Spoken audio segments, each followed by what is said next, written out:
Battle through the heavens की एक और न्यू वीडियो में आपका स्वागत है। पिछले एपिसोड में हमने देखा था शोयन अपने दोस्त लिटिल फेयर डॉक्टर तियानहा जुनजी किनलिन को लेकर फॉलन स्टार पवेलियन आ गया था, लेकिन इस बार शोयन के साथ काइलिन और फिर शो शो भी आए थे। शोयन तैयारी कर रहा है उस सीक्रेट ट्रेड फेयर में जाने की, पर जब मास्टर यालो काइलिन और शो शो से मिलते हैं, पहले तो वो बहुत ज्यादा शॉक्ड हो जाते हैं, लेकिन फिर शो शो को देखकर उनका दिल ऐसा पिघलता है कि वो अपनी हैप्पीनेस रोक नहीं पाते हैं। अब आगे तो एपिसोड बिल्कुल उसी सीन से स्टार्ट होती है। मास्टर यालो शो शो के पास आ गए थे, उसकी क्यूटनेस को देख रहे थे, तभी प्यार से शो शो का हाथ वो पकड़ते हैं। जैसे ही वो उसे टच करते हैं, मास्टर यालो की हैप्पीनेस और भी ज्यादा बढ़ जाती है, यहाँ तक कि वो कांप जाते हैं। बहुत ज्यादा खुश होते हुए शोयन की ओर देखते हैं और फिर कहते हैं, कितनी ज्यादा पावरफुल स्पिरिचुअल स्ट्रेंथ है शोयन, इस लिटिल बेबी के पास भी तुम्हारी ही तरह फायर एफिनिटी है। और हाँ, मैं फील कर सकता हूँ कि इसकी बॉडी में वुड के ट्रेसेस भी हैं। इन सभी क्वालिटीज से ये गेस करना बिल्कुल भी मुश्किल नहीं है कि हाँ, ये फ्यूचर में जाकर एक अच्छी अल्केमिस्ट बनेगी। शोयन भी मास्टर यालो की बात को सुनकर खुश हो जाता है। वैसे शोयन ने ये चीज पहले फील कर लिया था कि हाँ, शोयन में अल्केमिस्ट बनने के सारे वो गुण हैं, उसमें वो कॉन्स्टिट्यूशन है। शोयन ने तो ये भी फील करा था कि शोशे की जो क्वालिटीज है वो शोयन से भी बेटर है जब वो शुरुआत कर रहा था, और अगर शो को अच्छी ट्रेनिंग मिले तो फ्यूचर में शो बहुत ही ज्यादा एक्स्ट्रा ऑर्डिनरी बनकर उभरेगी। यालो तो बहुत ज्यादा एक्साइटेड हो गए हैं और फिर कहने लगते हैं, शोयन शो की जो स्पिरिचुअल स्ट्रेंथ है, जब मैंने तुम्हें डिस्कवर करा था, ये उससे भी ज्यादा है। हैरानी की बात ये है कि शो भी इतनी ज्यादा छोटी है, पर भी इसके अंदर इतने ज्यादा हाई ग्रेड का कॉन्स्टिट्यूशन है। मैं इस बात की गारंटी दे सकता हूँ कि अगर इसे अच्छे से ट्रेनिंग दिया जाए तो इसके जो फ्यूचर अचीवमेंट होंगे वो तुम्हारे से बहुत ज्यादा होंगे। शोयन भी अपने बेटी की तारीफ सुनकर बहुत ज्यादा खुश था, पर मैं आपको एक रियलिटी जरूर बता देना चाहता हूँ कि टैलेंट और कॉन्स्टिट्यूशन इंपॉर्टेंट चीज होती है, पर एक पर्सन का फ्यूचर अचीवमेंट उसके एक्सपीरियंस से डिटरमाइन करा जाता है। शोयन जो भी इस स्टेज पर पहुंचा हुआ है वो बस उसके टैलेंट की वजह से नहीं,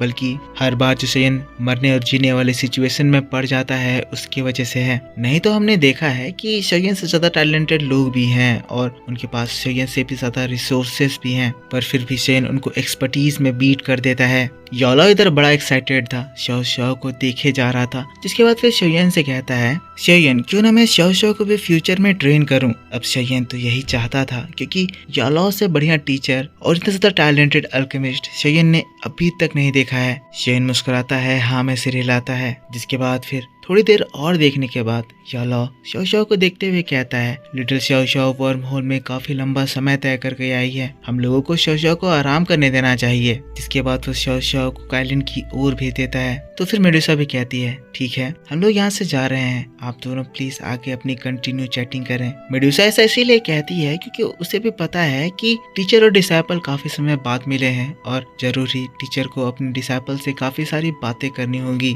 काइलिन वहाँ से चली जाती है। तो फिर मास्टर यालो शोयन को स्माइल करते हुए कहते हैं, लिटिल फेलो मुझे पता तो था कि तुम्हारी जो बेटी होगी वो बहुत ज्यादा टैलेंटेड होगी, पर मैं ये चीज बिल्कुल भी एक्सपेक्ट नहीं कर रहा था कि तुम मेडुसा को अपनी वाइफ बना लोगे। शोयन भी मुस्कुराता है, एज हम सभी ने देखा है कि शोयन और काइलिन का रिलेशनशिप बहुत ही ज्यादा कॉम्प्लिकेटेड था। पहले जिस तरह से ये लोग फाइट करते थे, एक दूसरे को मारने की कोशिश करते थे, उस हिसाब से हमने कभी भी इमेजिन नहीं करा था कि मेडुसा शोयन की सच में एक दिन वाइफ बन जाएगी। तो चलो अब सीरियस बातें करते हैं मास्टर यालो। जिसके बाद फिर थोड़ा सा सीरियस होते हैं और फिर कहते हैं, मैंने भी वहाँ येलो फोर्ट्रेस में हुए मैटर के बारे में सुना है। अगर ये हॉल ऑफ सोल दो तियानजोन को नॉर्थ वेस्टर्न कॉन्टिनेंट में यान अलायंस से फाइट करने के लिए भेज दे तो ये बात सच में बहुत ही ज्यादा सीरियसली लेने वाली है। पर हाँ, इस बार उन्होंने काफी बड़ा लॉस झेला है। 9 तियानजोन को तो तुमने उसी जगह पर डिस्ट्रॉय कर दिया था। रही बात 4 तियानजोन की, तो वो भी उस वक्त फाइट करते समय अपनी आखिरी सांसें गिन रही थी, पर लकीली वो बचकर निकल गई। पर सच बताऊं तो मुझे अभी तक इन लोगों के प्लान के बारे में समझ नहीं आया है। ये जो सोल क्लैन है ये सच में बहुत ही ज्यादा मिस्टीरियस है और अनप्रेडिक्टेबल है। अगर वो लोग ये सब कर रहे हैं तो वो लोग जरूर ही कोई ना कोई प्लान, कोई ना कोई स्कीम लेकर चल रहे होंगे, क्योंकि वो लोग बहुत ही ज्यादा सोल गैदर कर रहे हैं। मैंने सुना है कि उन लोगों ने रिसेंटली सोल गैदरिंग बहुत ज्यादा बढ़ा दिया है और ये लोग ये चीज बहुत कम समय में कर रहे हैं। कुछ इन्फॉर्मेशन मिली है जिसके हिसाब से सेंट्रल प्लेन के भी डिफरेंट पार्ट्स में काफी सारे बड़े वार्स हो रहे हैं और हाँ, उन सभी वॉर्स में हॉल ऑफ सोल इंक्लूडेड है। अब क्यों इंक्लूडेड है हम सभी को पता है, क्योंकि वहाँ से वो लोग सोल कलेक्ट कर रहे हैं। शेन भी बड़ा हैरान हो जाता है क्योंकि इसे नहीं पता था कि कॉन्टिनेंट में चारों ओर वार चल रहा है। लेकिन फिर मास्टर यालाओ दूसरे इंपॉर्टेंट टॉपिक पर बात करते हैं, मतलब कि वो स्पेशल ट्रेड फेयर। यालाओ बताते हैं चेन अभी भी उस स्पेशल ट्रेड फेयर के शुरू होने में लगभग 15 से 10 दिन बाकी हैं। ये समय हम लोगों को इसके लिए प्रॉपरली प्रिपेयर करने में गुजारना होगा। हमें ये बात बहुत ही ज्यादा सीरियसली लेनी होगी, क्योंकि जो भी लोग उस स्पेशल ट्रेड फेयर में पार्टिसिपेट करते हैं वो सभी टॉप के एक्सपर्ट्स होते हैं और पावरफुल फैक्शंस होते हैं। रही बात उस प्यूरिफाइंग डिमोनिक लोटस फ्लेम की, तो वो सच में बहुत ही ज्यादा अट्रैक्टिव है, क्योंकि हमें भी उसके बारे में न्यूज मिली कि वो स्पेशल ट्रेड फेयर में दिखने वाला है। तो हाँ, अदर फैक्शंस को भी ये बात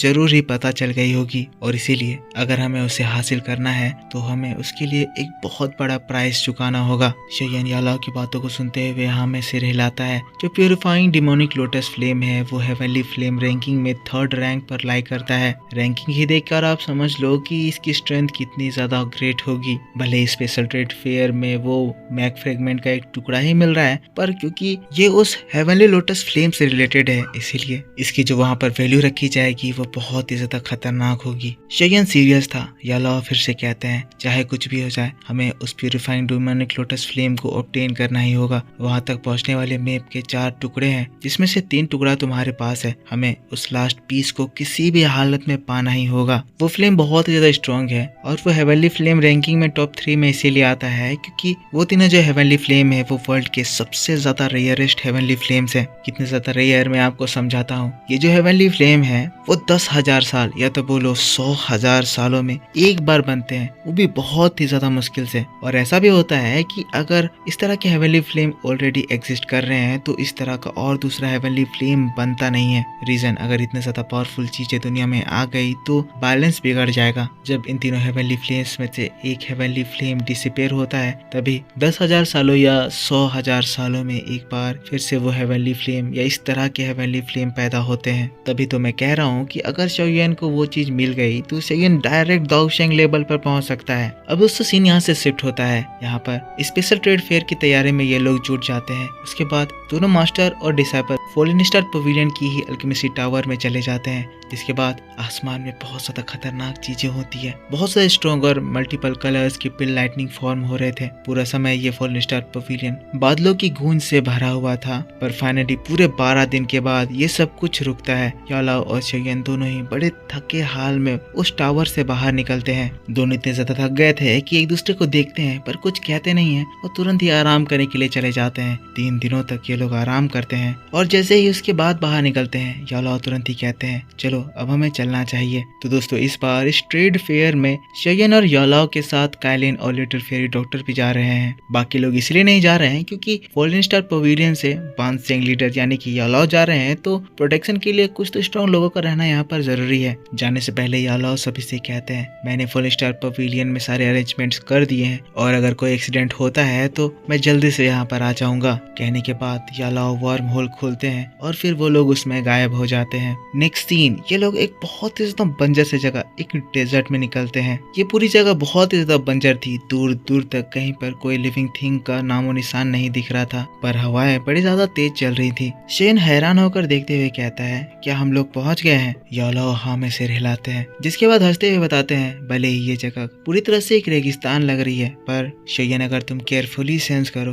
तो तुम ये बता पाओगे कि इस जगह पर बहुत सारे पावरफुल ऑरास हिडन हैं। यालाओ का मतलब ये है कि ये जगह जैसे दिख रही है वैसी नहीं है, इस जगह पर जरूर ही एक हिडन वर्ल्ड है। तो मैं आप लोगों को थोड़ा स्पेशल ट्रेड फेयर के बारे में बता देता हूँ। जो ये स्पेशल ट्रेड फेयर है ये टर्न सेंट्रल प्लेन में ज्यादा लोगों को पता नहीं है, सिर्फ टॉप के फैक्शंस और एक्सपर्ट ही इसके बारे में जानते हैं। इस स्पेशल ट्रेड फेयर का कोई स्पेसिफिक ऑर्गेनाइजर नहीं है, मतलब इसको कोई होस्ट नहीं करता है, पर लोग जो यहाँ पर आते हैं उन लोगों को कायदे में रखने के लिए कुछ फैक्शंस आगे आते हैं। बात करें इस बार की तो यहाँ पर डिसिप्लिन मेंटेन करने के लिए इस बार 3 सेक्ट्स आए हैं, ground line sect, mysterious space sect और रिफ्लेक्टिंग ट्रेजर माउंटेन। रूल्स इसीलिए जरूरी है क्योंकि हो सकता है कि कोई यहाँ पर धोखा देने की कोशिश करे, तो वैसे वक्त में ये जो तीनों सेक्ट है वो सब मिलकर उसे मार देते हैं। अब आप ये मत समझना कि पहली बार अगर ये नाम सुन रहे हैं तो ये सब कोई मामूली सेक्ट होंगे। ये तीनों सेक्ट भले ही 4 पवेलियन जितना फेमस नहीं है, पर इनकी पावर बहुत ही ज्यादा स्ट्रॉन्ग है। ये तीनों फैक्शंस इस बार यहाँ पर रिस्पॉन्सिबिलिटी इसीलिए ले पाए हैं क्योंकि ये जो तीनों फैक्शन है वो सेंट्रल प्लेन में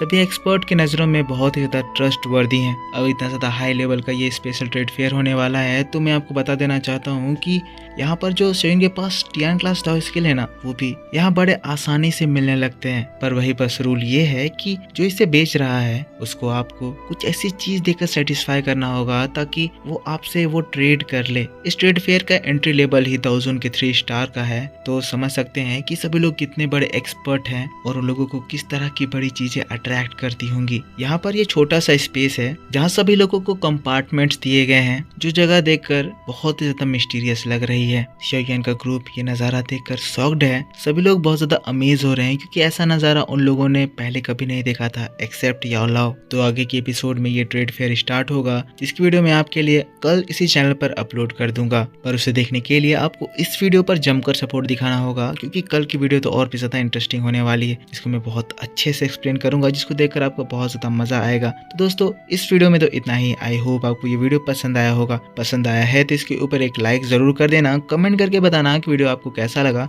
अभी के टाइम में दोस्तों सीन्स अवेलेबल नहीं है, इसीलिए मैं किसी तरह आपके लिए मैच करके दिखाने की कोशिश कर रहा हूँ। तो ज्यादातर समय मैच नहीं कर रहे होंगे तो काम चला लेना, सब्सक्राइब करके बेल आइकन जरूर से ऑन कर लेना, और पिछला एपिसोड नहीं देखा है तो गोड ओताकू चैनल पर जाकर देख लेना। मिलूंगा मैं आपसे कल इसी चैनल पर। Take care, bye bye and thanks for watching.